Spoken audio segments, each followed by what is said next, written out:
Gjatë dekadës së fundit, sektori bankar shqiptar ka pasur një transformim të jashtëzakonshëm. Fondi Monetar Ndërkombëtar vlerëson se nga 25% që ishte niveli i kredive me probleme në sektorin bankar në 2014, ku kishim një performancë të dobët makroekonomike, detyrime të mëdha të prapambetura të qeverisë dhe të tjera. Kreditë e këqija përbënin më pak se 5% të totalit të kredive në 3 mujorin e parë 2024, falë reformës financiare dhe një makroekonomie të fortë. Përsa i përket pronësisë së bankave, shkalla e pronësisë së huaj ka rënë ndjeshëm, ku pjesa e aktiveve në pronësi të bankave të huaja ka rënë nga 90% në vitin 2013 në 65% në 3 mujorin e parë të 2024-s, duke reduktuar cenueshmërinë e sistemit ndaj rreziqeve që mund të vinë nga goditjet e jashtme. Mbikëqyrja bankare gjithashtu është forcuar vazhdimisht. Sipas Fondit Monetar Ndërkombëtar, sektori ka përballuar mirë një sër goditjesh të fundit, pavarësisht se sistemi bankar është përballur me goditje të shumta të brendshme dhe të jashtme në vitet të fundit, si tërmeti i vitit 2019, pandemia,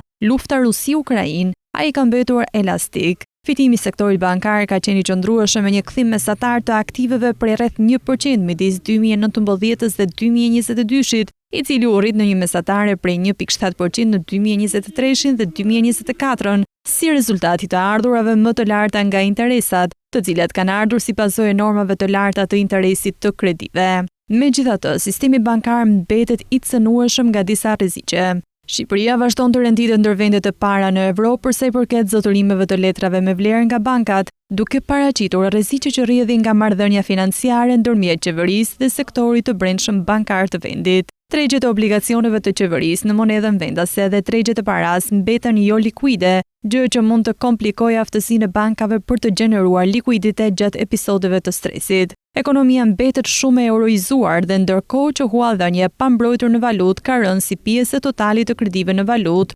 2/3 të huave të pambrojtura nga kursi i këmbimit janë përqendruar në sektorin e pasurive të paluajtshme, i cili kohë të fundit ka parë rritje të shpejtë të kredisë në 2024 dhe rritje të vazhdueshme të çmimeve.